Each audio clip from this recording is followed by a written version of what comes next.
বাংলাদেশের এক শান্ত ছোট্ট গ্রাম। চারদিকে সবুজের ছায়া, খোলা আকাশ আর বিশাল ধানক্ষেত যেন চোখে প্রশান্তি বয়ে আনে। ভোরের আলো ফুটতেই মুরগির ডাক, গরুর ঘণ্টির আওয়াজ আর মিষ্টি পাখির কলতানে প্রাণ জেগে ওঠে এই গ্রামের। সূর্য যখন পূর্ব দিগন্তে ওঠে তখন সোনালি আলো ছড়িয়ে পড়ে মাঠে, গাছে, ঘরের চালায়। গ্রামের রাস্তাগুলো কাঁচা, ধুলাবালি ছাওয়া, তবে সেগুলোয় মানুষের জীবন প্রতিদিন গড়ে ওঠে। গ্রামের মানুষগুলো সহজ সরল, অতিথিপরায়ণ। সকালে পুরুষরা ক্ষেতের দিকে রওনা দেয় কাস্তে, লাঙল আর গরু নিয়ে। মহিলারা উঠোনে ঝাড় দিচ্ছেন, কেউ বা পুকুরঘাটে হাঁস ধুচ্ছেন বা কলসি ভরে পানি আনছেন। শিশুদের কেউ স্কুলে যাচ্ছে, কেউ খেলায় মত্ত।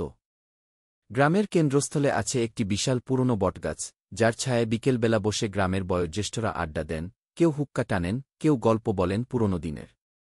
পাশে এক চা দোকান, যেখানে বুঝিরা, কৃষক, শ্রমিক সবাই দিনের শেষে এসে বসেন, ভাগাভাগি করেন সুখ দুঃখ। পুকুরের জল টলমল করে রোদে, তার ধারে নারকেল, তাল আর কলাগাছ সারি দিয়ে দাঁড়িয়ে। ছোট ছেলেরা পুকুরে ঝাঁপ দিচ্ছে, কেউ আবার মাছ ধরছে সুতায় টান দিয়ে। সন্ধ্যা নামলে ধীরে ধীরে নেমে আসে এক শান্ত রহস্যময়তা।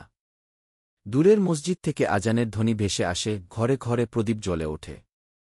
বাজার বসে, হাট বাড়ে। গরু, ছাগল, চাল, ডাল, মাছসবজি সবই পাওয়া যায় সেখানে। দোকানি হাঁক ডাক করে, ক্রেতারা দরকসাক্ষী করেন। আর রাত হলে জোনাকির আলোয় গ্রামের পথ যেন স্বপ্নের মতো লাগে। এই গ্রাম শুধু একটি জায়গা নয়, এটি এক টুকরো ভালোবাসা, সরলতা আর প্রকৃতির নির্ভেজাল স্পর্শ। এখানে জীবন ধীরে চলে, কিন্তু প্রতিটি মুহূর্তেই মিশে থাকে সুখ, শান্তি আর বন্ধনের নিঃস্বার্থ রূপ।